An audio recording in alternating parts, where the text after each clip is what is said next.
السلام عليكم ورحمة الله وبركاته. أصحابتي قالوا مeel kasta joogtaan waa salaamantiin. waa mar kale iyo sheekadii dhex marisay inankii reer Yurub iyo inantii. inankii waa kii gabiyey ee yidhi sawiraantan baraf ku galaa timahan xiiraa ee maxaad ii jeclaan weyd. haddaba inantii waxay sheegtay waxayna ku qaadan lahayd waana ka jawaabtay arrintii.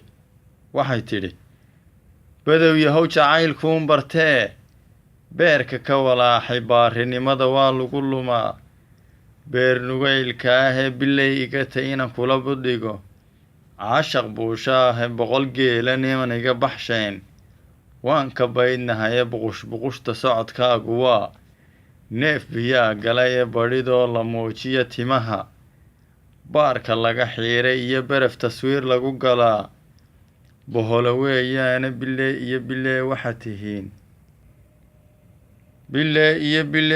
tihiin beleda shaydaane baarqabaan ku moodeeni yahow baaldi baa tahay iga baydh jacaylka uma bogin biiqa aad tahay anna boqorad baan iyo hablaha bilicda dhaadheere ma bariiso baaciyo dhiggaa biidka aad tahay adiguna baxbahalbaabatoo waaba kaa baqay oo isbaxnaane boqor waa ku siin bilista naageede